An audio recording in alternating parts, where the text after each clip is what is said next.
അതേപോലെ തന്നെ അടുത്തൊരു കാര്യമാണ് നമ്മുടെ വീട്ടിലുള്ള നിങ്ങളുടെ വീട്ടിലുള്ള കുട്ടികളിൽ എത്ര പേര് ഈ പ്ലസ് ടുവിനൊക്കെ പഠിക്കുന്ന എത്ര കുട്ടികൾ വണ്ടി ഓടിക്കും?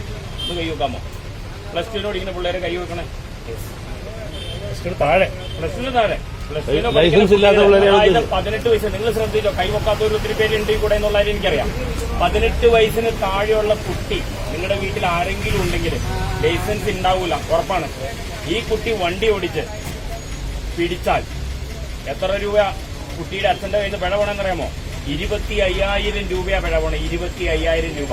പിന്നെ ഈ കുട്ടിക്ക് 25 വയസ്സ് കഴിയണം ലൈസൻസ് എടുക്കണമെങ്കിൽ. അത് പോട്ടെ, നമ്മുടെ കയ്യിൽ പൈസ ഉണ്ട്, നമ്മളങ്ങ് എടുത്തു കൊടുത്ത് കൊച്ചിന് 25 വയസ്സ് കഴിഞ്ഞു മതിയെന്ന് വിചാരിക്കാം. ഈ കുട്ടി ഓടിക്കണ വണ്ടി ഇടിച്ച ഒരാൾക്ക് ഒരു പരിക്ക് പറ്റി ഒരു 25 വയസ്സിന് താഴെയുള്ള ഒരാളാണ് മരിച്ചു പോകണമെങ്കിൽ ഏകദേശം എത്ര രൂപ ഇൻഷുറൻസ് പൈസ കൊടുക്കണമെന്ന് അറിയാമോ? 38 ലക്ഷം രൂപ വരെ കൊടുക്കേണ്ട വരും. നമുക്കുണ്ടോ അത്? നമ്മുടെ മക്കള് വണ്ടി ഓടിക്കാൻ വേണ്ടി പുറത്തേക്ക് ഇങ്ങോട്ട് വിടുമ്പോ നിങ്ങൾ ആദ്യം ശ്രദ്ധിക്കേണ്ട കാര്യം ഇതാണ്. ഇങ്ങനെയൊരു സംഭവം ഇതിന്റെ ബാക്കിൽ ഇരിപ്പുണ്ട്, നമുക്ക് മനസ്സിലാവൂല. ഇനിയിപ്പോ നമ്മുടെ മക്കള് നന്നായിട്ടാ വണ്ടി ഓടിച്ചോണ്ട് പോണേന്ന് വിചാരിച്ചോ, ഒരുത്തിന് ഇങ്ങോട്ട് വന്ന് കയറാൻ പാടില്ലെന്നില്ലല്ലോ. ആദ്യം തന്നെ ഇവന് ലൈസൻസ് ഇല്ല എന്നുള്ള കാര്യം ഇവന്മാർക്ക് അറിയാൻ പറ്റും. എന്നാലോ ഈ പുകിലെല്ലാം നമ്മുടെ തലയ്ക്ക് വന്നിരിക്കും.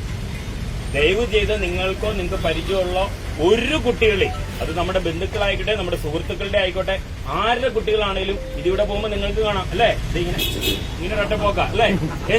ഈ പോണ പോക്ക് എവിടെ പോണം? ഈ കഴിഞ്ഞ ആഴ്ചയിലെ അമ്പലപ്പടിക്ക് പോയ ഒരാൾ പോയത് നിങ്ങളെ ഹെൽമെറ്റ് വെക്കാത്തതിന് പിടിക്കുന്ന 500 രൂപ പോയാൽ മതി എനിക്കെന്നാ പറയണേ. 500 രൂപയല്ല നമ്മുടെ തലയുടെ വില, അല്ലെങ്കിൽ നമ്മുടെ ജീവന്റെ വില. നമുക്കൊരാ ഇത് പറ്റിക്കഴിഞ്ഞാൽ നമ്മൾ കോമ അവസ്ഥയിലേക്കാ പോകണം. ആക്സിഡന്റ് പറ്റുന്ന ഒരാൾ മരിച്ചു പോയാൽ പോട്ടെ നമുക്ക് വിചാരിക്കാം, ആള് കിടന്നു പോയാലോ? ഒന്ന് ആലോചിച്ച് നോക്ക്. നിങ്ങൾ ആ ആള് കിടന്നു പോയാൽ, തലയ്ക്ക് മുറിവേക്കണ ആളെ കിടന്നു പോവുക.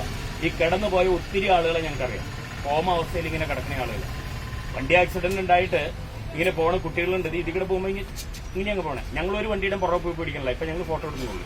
ഫോട്ടോ എടുത്ത് ഈ കൈൻ ഡ്രൈവിലേക്ക് എത്തിയ സാധനം എല്ലാം കിട്ടും. കൈ കാണിച്ചിട്ട് നിർത്തിയില്ല എന്നുള്ള എൻ്റെ ഉള്ള ഫൈനോടും കൂടിയിട്ട് അങ്ങ് എഴുതി വിടും കോടതിയിൽ. ഒന്ന് കൈ കാണിച്ചിട്ട് വേറെ പറ്റിപ്പോയി ഞാൻ ഇങ്ങനെയാണെന്ന് പറയാം. ലൈസൻസ് ഇല്ലാത്തവരും ഇതില്ലാത്ത കുട്ടികളെ പോണേ. നിങ്ങൾക്കിടെ ഏതെങ്കിലും കുട്ടിക്ക് അറിവുണ്ടെങ്കിൽ നിങ്ങൾ ആദ്യം പറയേണ്ട കാര്യം ഒരിക്കലും ചെയ്യരുത്, അത് അനുവദിക്കരുത്. നമ്മുടെ മക്കൾ അത്യാവശ്യത്തിന് എടുത്തുകൊണ്ട് പോകാനറിയാം. നമ്മളൊരു അത്യാവശ്യത്തിന് ഇവിടുന്ന് അവിടെ വരെ എടുത്തോളൂന്നായി പറയണേ. അതിനുള്ളിൽ ഒരു ആക്സിഡന്റ് ഉണ്ടാവില്ല എന്ന് ആർക്ക് പറയാൻ പറ്റും? നിങ്ങളുടെ മുമ്പിൽ നിൽക്കുന്ന ആൾ 4 ആക്സിഡന്റ് കഴിഞ്ഞവനാണ്. അതിന്റെ പേരിലാണ് ഞാനീ പറഞ്ഞത്. ഹെൽമെറ്റ് വെച്ചതിന്റെ ഏറ്റവും വലിയ ഗുണം അനുഭവിച്ചതെന്നാണ് ഞാൻ. എന്റെ വണ്ടി ഇടിച്ച് ഞാനൊരു വണ്ടിയുടെ അടിയിൽ ടയറിൽ എന്റെ തല കയറി ഇരുന്നതാണ്. ഈ ഹെൽമെറ്റോട് കൂടി ഇങ്ങനെ നിരക്കി എന്നെ കൊണ്ടുപോയതാണ്. അത്ര എഫക്ട് എനിക്ക് കിട്ടിയിട്ടുള്ള ഈ തലയൊക്കെ 24 ചുണ്ടൊക്കെ ഉണ്ടാവും. ആക്സിഡന്റുകൾ നന്നായിട്ട് അനുഭവിച്ചിട്ടുള്ള ആ തലയിൽ ഹെൽമെറ്റ് വെച്ചുള്ള ഗുണം നന്നായിട്ട് അനുഭവിച്ചതാണ് ഞാൻ. അതിന്റെ പേരിലാണ് ഞാൻ നിങ്ങളോട് പറയുന്നത്. ഞാൻ ഇവിടെ നിൽക്കുന്ന പിള്ളേരോട് ഞാൻ എപ്പോഴും പറയും, പിള്ളേർ പിടിച്ചോർപ്പിക്കാൻ പറയും. ഒരിക്കലും ഞാൻ പിള്ളേരുടെ അടുത്ത് വിടുവില്ല. അതിന് ഒരാൾ നിങ്ങൾ ഒരു കാര്യം പറയണം, ഹെൽമെറ്റ് വെക്കാതെ ലൈസൻസ് ഇല്ലാതെ പോണ പിള്ളേർക്ക് നിങ്ങൾ ഒരിക്കലും ഹെൽപ്പ് ചെയ്യും, ഒരിക്കലും ഹെൽപ്പ് ചെയ്യും. അത് ചിലപ്പോൾ നിങ്ങൾ ആ കാരണവന്മാരോട് ആ കുടുംബത്തോട് ചെയ്യണ ഏറ്റവും വലിയ കടുപ്പിയായിരിക്കും. ഇവിടെ വണ്ടി നിർത്തുമ്പോൾ ഞാൻ ഇന്ന ആളുടെ ആളാ, ഞാൻ ഇന്ന ആളുടെ ആളാ, ഞാൻ ഇന്ന പോലീസുകാരന്റെ ആളാ, അല്ലെങ്കിൽ ഞാൻ ഇന്ന പാർട്ടിയുടെ ആളാ, ഞാൻ ഇന്ന ആളാ എന്ന് പറഞ്ഞുകൊണ്ട് ഒത്തിരി ആളുകൾ വരുന്നുണ്ട്. ഒറ്റ കാര്യം നിങ്ങൾ ചിന്തിച്ചാൽ മതി, നിങ്ങൾ ആരുടെ ആളാണെന്ന് ഒന്ന് പറഞ്ഞോ. പക്ഷെ എതിരെ വരുന്ന വണ്ടിക്കോ എതിരെ നിൽക്കുന്ന മരത്തിനോ റോഡ് സൈഡിൽ നിൽക്കുന്ന കലിങ്കിനോ ഈ റോഡിലെ ടാറിനോ ഒരു ദാക്ഷിണ്യോ ഈ പറഞ്ഞ കാര്യത്തിൽ ഉണ്ടാവില്ല. ഇത് പോലീസുകാർ കേൾക്കാൻ ഞങ്ങൾക്കുണ്ടാവും. പക്ഷെ ഈ റോഡിലെ ടാറ് ഞാനങ്ങ് ഉരുണ്ടു പോകുമ്പോൾ ഞാൻ ഇന്ന പാർട്ടിയുടെ ആളാന്ന് പറഞ്ഞു കഴിഞ്ഞാൽ തൊലി പോകാതിരിക്കില്ല അല്ലേ? ഞാൻ ഇന്ന പോലീസുകാരന്റെ ബന്ധുവെന്ന് പറഞ്ഞു കഴിഞ്ഞാൽ ആശുപത്രി വരുമ്പോൾ മുറിവ് പറ്റാതെ രക്തം പോകാതെ ഇരിക്കില്ല, തളർന്നു പോകാതെ ഇരിക്കില്ല. നിങ്ങൾ ആ ഒരു കാര്യം മാത്രം ചിന്തിച്ചാൽ മതി. ചിലപ്പോൾ 1 പ്രാവശ്യം 2 പ്രാവശ്യമൊക്കെ ആ കാര്യത്തിലൊക്കെ നമുക്ക് രക്ഷപ്പെടാൻ പറ്റിയായിരിക്കും. പക്ഷെ നമുക്ക് എപ്പോഴാ ഒന്ന് വരണേന്ന് അറിയാൻ പറ്റില്ല. 2 ബസ്സും ഒരു ടൂറിസ്റ്റ് ബസ്സോടും കൂടി ഇടിച്ച് ഒരു മറ്റേ ട്രാവലർ എന്ന് പറഞ്ഞ വണ്ടി ഇടിച്ചൊരു വണ്ടിയുടെ അടി കയറ്റി ഇരുന്നത് തന്നെ എനിക്കറിയാം.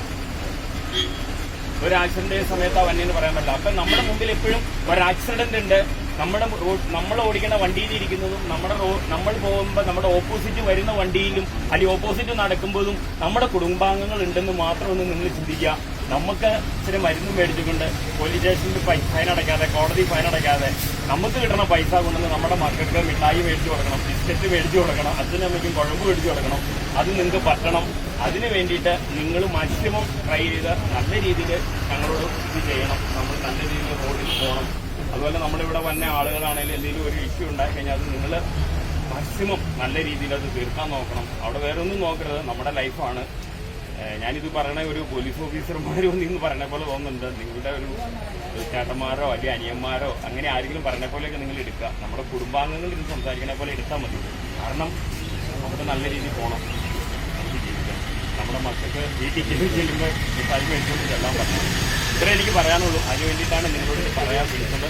Okay, thank you.